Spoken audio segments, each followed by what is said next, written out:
Hi, beautiful people. Welcome to my channel. My name is Georgia, for those of you who are new. And to my regular subscribers, welcome back. As you can see, I have Lily with me today in the background, just chilling. And we are going to discuss Love and Marriage Huntsville, Season 2, Episode 15, titled To Martell The Truth. So we starting off where we finished with the last review, where we're still at Destiny's Halloween event, and Martell had just finished talking to Marcus, and it got a little bit heated. So now we have Tisha and Marsau, Kimmie and Maurice talking. And Tisha brings up the fact to let the guys know that her and Kimmie are somewhat good at this point, but at the same time, she's bringing up the fact about the treatment of her mom at the event. And to wrap everything up and put a nice little bow on it, Kimmie told her, listen, your mama could turn up wherever she want to turn up, just not at my event, not at my son's event. And at that same meeting, Marsau tried to get Kimmie to admit that she said that Miss Wanda was sanctioned. And according to Kimmie, she's like, no, I never said that. Prove that I said that. She didn't say, Martell, you're the one who said it. But as we know, Martell is the one who, Marsau is the one who said it. So that's what led up to the little heated argument between her and Tisha, where Tisha was saying, oh, you're telling me that my mom can't come to no more your events. So what happens if I have an event and I need to invite the kids or so? She just made a big deal out of it. Like, okay, she's like, your mom, Kimmie told Tisha, your mom don't know when to actually tone it down. Imagine, that's supposed to be a family event, and yet she took it to another level. And she was like, so what if you have an event and I'm supposed to bring my kids? How do I know I'm supposed to bring your kids? And she's like, Tisha, come on. You're taking it too far. When your mom is up. She's like, your mom did not belong at that event. Let's just say it was a once in a lifetime opportunity. Her son is graduated from college. How many times is he going to be doing that? And this woman basically ruined the celebration. So, of course, Kimmie was still pissed, and she let Tisha know that she was, and told her again, no, she did not belong at that event. I did not invite her for that precise reason, because I know wherever she goes, she turns up, and I wanted that to be a special day for Jalen. So, with that, Tisha turned her back and walked away. They didn't come to no kind of resolution. I mean, the conversation started out with them being okay with each other, but then within 5 minutes, we're exploding again. So Latisha took her kids and left and went home, and they didn't discuss it no more after that. Now we're with Mel in the studio. Mel is recording a song. She wrote a song based on everything that's happened in her life. So she was in the studio recording, and she invited her brother to come meet her at the studio, and come to find out that singing is one of Mel's passion, and she was doing it before, so she figures she'll get back in the studio and start, especially since she has material to to write her songs and record her songs on. So she's recording her songs. So she asked Marcus to meet her at the studio, and Marcus asked her why she didn't show up at the Halloween event. And Mel told him, listen, I realize I need to just step back a little bit and chill from everything, because if I keep going to these events, then things are just gonna escalate or just keep going. So sometimes I just need to remove myself. And then at that meeting, Marcus tells her what he told Martell. And Marcus said the reason he told Martell that is to alert him that the kids are being affected. But in my last review, I told you that Marcus could have let Mel know what the kids are saying and take it from there. But in response to what he's saying, his delivery could have been better. But I don't know if Martell would have taken it any other way but angrily, because like I said, his kids are his world. You're not going to tell a father to his face that his kids are saying those things and make him feel away. So of course he would blow up. But my whole take on that is that Marcus could have told Mel, this is what the kids are saying, and then get her advice as how to approach Martell regarding that, because Marcus and Martell, from what we're seeing, they don't have a close relationship. So, and based on what he's telling the kids, what Martell is telling the kids, you could tell that they don't have a close relationship. So Marcus should not have gone to Martell with that information. He did it to embarrass him. He did it, in my opinion, he did it to embarrass him, and he did it to actually take a dig at him for what he told the kids about him and his partner. So that's my take on that scene right there. So we leave Mel and her brother at the studio, and then we have Miss Wanda and Marsau at home. Miss Wanda is watching the kids while Tisha is out of town and Marsau have to work. So she's babysitting those kids. Finally, we see Miss Wanda babysitting them kids. We always see her out and about in everybody's business, but now we see her at home babysitting her kids along with other grandchildren. So Marsau comes in and he tells her that he wants to talk to her. And by the way, Miss Wanda, that food that you cook look real good. You got them collard greens, and I think that was baked chicken and cornbread and stuff. That food looked real nice, southern comfort food. All right, so back to it. So Marsau come in now, and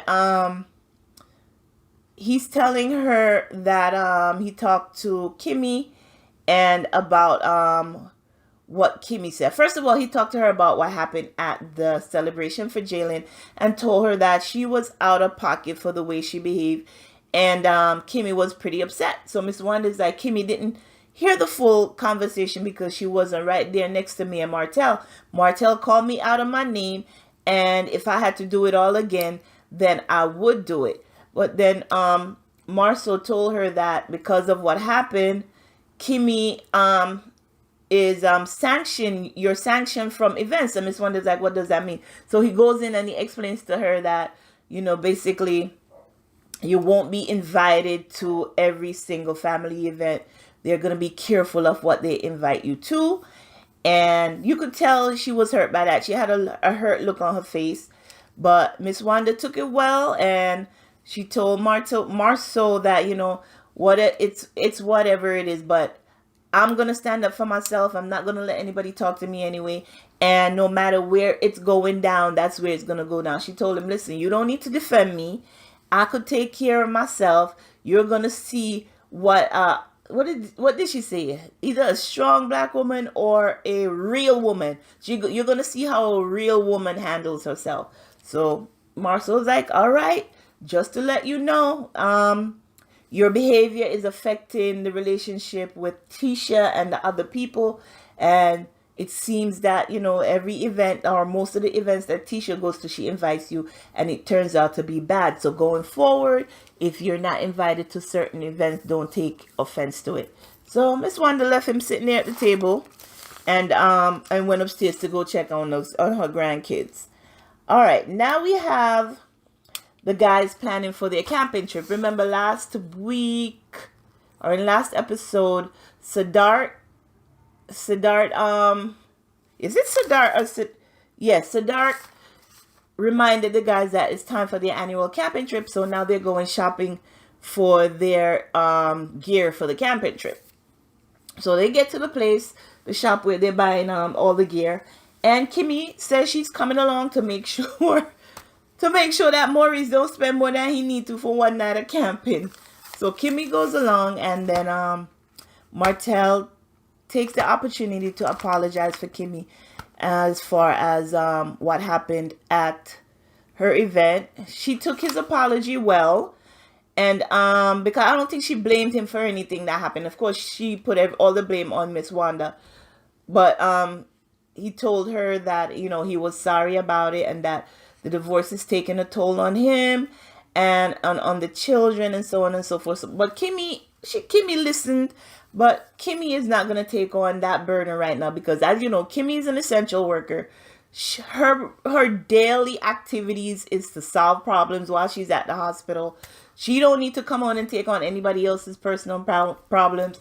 The most she needs to do when she gets off work is to relax, get some sleep, and get ready for her next shift. So Kimmie took his apology. She didn't give any advice as as far as what to do, regarding his marriage. And she did the right thing. Girl, don't give your 2 cents, because as you know, you go say something and it gets blown out of proportion, and now you got to deal with this. But just listen, and nod. Just nod, and try to make him feel as comfortable as you can. Listen to what he got to say and move on with your life. So still at the camping store. Now they're checking out. It so happens that the cashier, rang up everything together. And Maurice is the one who got to pay for it. Kimmie was pissed. You could see her body language from across the room. Because as you know, Kimmie is like, Maurice spends too much money. Don't spend the money, Maurice. Save as much as you can. So she was mad about that. So hopefully they sorted out that bill later on. All right. Now we went right into the day of camping. They're going to get into the camping site. We have Cedarric show up first, and he sets up camp. Then we have Maurice, and then we have Martell shows up. So while they're setting up camp, Cedarric gave Martell some really good advice, which I think Cedarric is a really good friend. Even though it wasn't, the advice wasn't solicited, he found a way to give him some good advice to help him deal with his situation as far as the kids are concerned. Because, like Cedarric said, his mother and father divorced when he was in 4th grade, and it was four of them.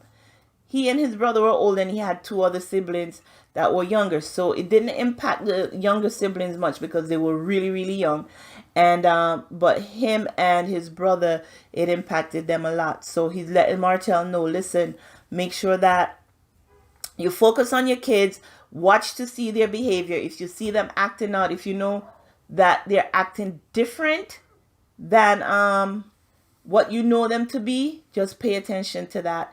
And make sure that you address any situation like that, because it is hard on the kids. He's like, make sure that they're not blaming themselves for what happened. You have to reassure them and all that. So hopefully Martell took that advice from Cedarric and make sure that he talks to his kids and make sure that he deal with them one-on-one and not as a group, because it's going to affect them each individually. Okay? Then they're making fun of... Within all that, you're making fun of Martell because Martell actually brought a blow-up bed to go camping. Usually you go camping, you use a sleeping bag or you use a tent, you figure something out, you work with the elements. But no, he's like, even though I'm out here, I'm going to make sure that I'm comfortable. The man brings a blow-up bed to go camping. Martell, you are not a country boy. You need to move to the city and just live the high life, because you need to be comfortable all the time. All right. So they kept going back and forth between Mel and Martell. Mel and her group and Martell and his group. So Mel took the kids to go to a pumpkin patch to go pumpkin picking. And, she was kind of reminiscing of the fact that, this is something that her and Martell used to do annually with the children. So it's kind of it's bittersweet that they're still able to do it as a family, but the fact that he's not there, it just solidifies the fact that they're actually going through a divorce. But I'm guessing with time, if they don't get back together, she'll get used to it, and it'll be more tolerable, I'm thinking, than what it is now. We're just getting started with all of the separation and everything. So, but hopefully with time, like I said, if they don't get back together, then Mel would be okay with it. So now she takes the kid pumpkin picking. They get to pick out their little pumpkin, and then she's meeting up with somebody later on to have dinner with her and the kids. So now we back to the camping site, and they're waiting on Marsau. Remember, it's 4 of them who's supposed to go camping. They're waiting Marsau. It gets to the point where it's dark and Marsau still have not shown up. So Maurice calls Marsau to find out where he is, only to find out that Marsau was in a car accident. and they showed the picture, and the Mercedes is torn up. The Mercedes SLS is total crack windshield. The hood, there's a smash on the front, and it's smashed so bad that the hood is lifted up and the whole front end is damaged.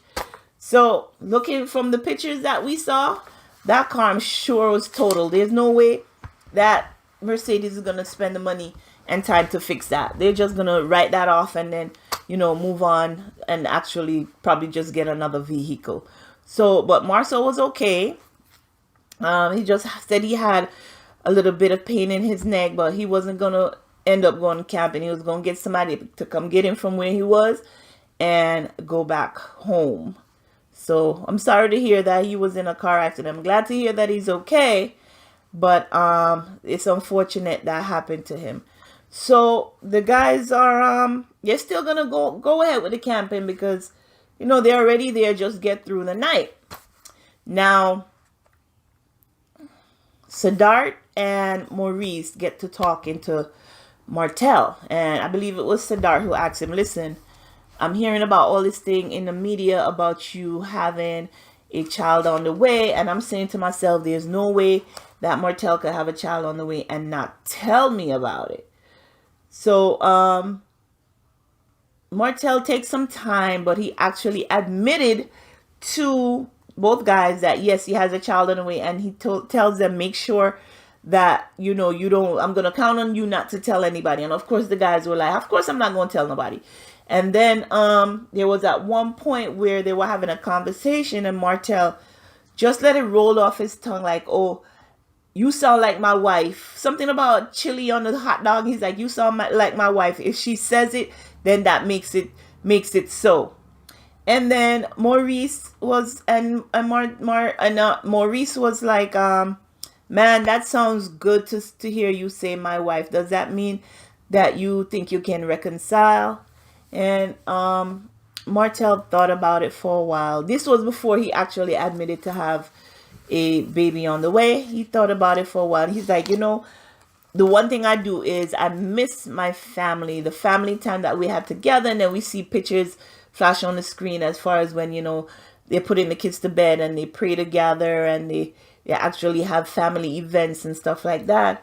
And Maurice said to him that, listen, that feeling that you're having, and he said he thinks about it every day. And Maurice told him that feeling that you're having, it's not going to go away. You're going to think about it every day. And then I remember that Maurice was I'm like, how is he going to give him advice? And I remember Maurice was married before. Kimmie is his second wife.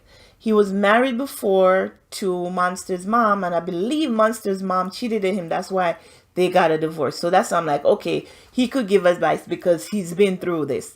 And Maurice asked him, so what do you think you could get back together with Mel? What if it, and he's like, I don't think Mel wants me back. So he's like, what if she changed her mind? Would you want to get back with her? And it was at that point that Cedarric jumped in and asked him about the rumors about having a baby on the way. And then he was like, all right, with all that information, I don't know if that's going to be possible. And Cedarric was, well, by the way, congratulations. But I think Cedarric gives some really good advice to Martell. I don't think he let him slip with anything. I think he tells it like it is to him. And like I said, he don't let him slip with anything. He don't make him get away with anything. And I think that's a good trait to have in a friend. You don't want a friend who's going to go along with everything you say and do and just say, okay, what you're doing is right. Even though most of the advice is not solicited, like I said, Cedarric gives some really good advice to his friend Martell. And that is where the episode ended. They're still at the campsite. Oh, no. That's not it. I didn't go back to Mel. So the person that Mel and the kids met up with for dinner is the same lady that wrote the play that Melody was supposed to star in, but because of the situation that we're in, it had to be put on hold. So she met Melody with the kids to have dinner and just to talk to them, to get a feel of how their feeling about mom and dad being separated, not living in the same place together. So they had a good discussion about it. I'm not gonna go into it because, as I, it's children, and I tell you, I do not touch situations with children of a certain age. So they had a good talk about it, and Melody got to find out, a little bit more insight about how her kids are feeling. So that's how the episode ended. We leave off with Melody still at the pumpkin patch, talking with her new friend, and hanging out with her kids. And then we have Martell, Maurice, and Cedarric at the camping site. I'm guessing they're going to get into a little bit more talk, just to help Martell along with what's going on. I mean, he's already feeling bad enough that everything is, his whole family is falling apart, and he has a lot going on in his life. So hopefully his friends could help him, get through this, and not turn their backs on him. And we have Tisha and Kimmie still at it. Let's basically just say Tisha, because Kimmie don't want any parts of it. Kimmie has said, I don't want to be in the middle.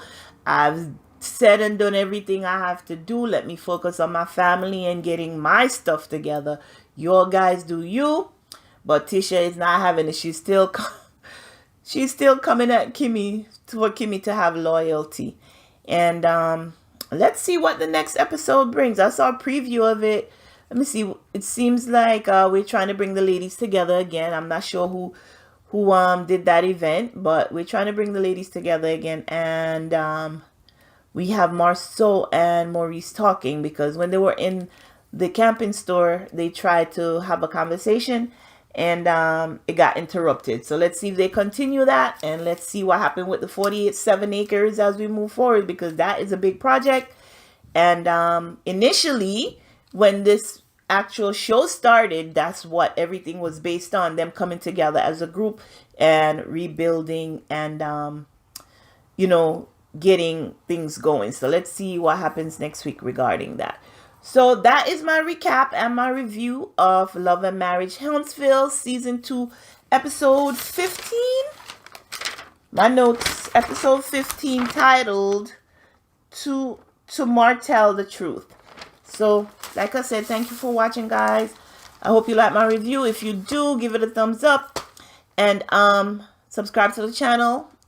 And I will see you on the next video. Until then, take care of yourselves and your family. Again, thanks for watching. Take care. Bye-bye. Let's get some sun.